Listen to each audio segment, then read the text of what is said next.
Dans le cas où on voudrait changer la symbologie d'une couche pour que chaque élément d'une couche change de couleur selon une donnée qui est dans une catégorie, dans une des colonnes de la couche.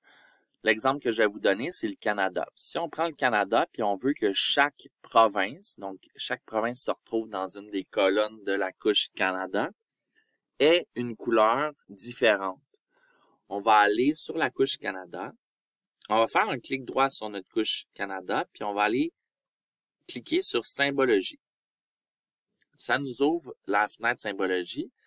Dans la fenêtre ici, sur l'onglet Primary Symbology, on va aller choisir le type de symbologie.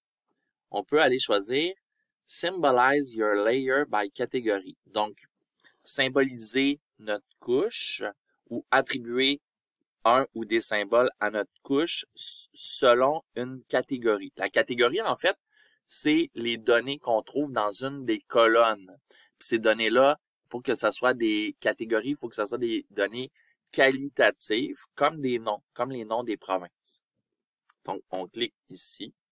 Il faut aller dire dans quelle colonne on va choisir là, les catégories. Donc, pour ça, on va aller voir la table d'attributs, donc Attribute Table, de notre couche. Puis on va trouver que dans la colonne Admin Name, on a les noms des provinces pour notre couche. On peut refermer la table d'attributs. Puis ici, dans Field 1, on va venir choisir Admin Name. Ensuite, on peut choisir la palette de couleurs, Color Scheme, qui va être utilisée. Donc, deux manières. Donc, visuellement, donc on voit les différentes couleurs ici qui sont possibles. Ou on pourrait avoir le nom d'une palette. Et là, si on veut voir les noms, il faut aller cocher Show Name. Et on va avoir différents noms. Par exemple, ici, j'ai Purple Blue. Donc, je pourrais prendre ça. Et là, chaque province du Canada va être représentée selon une teinte de bleu différente.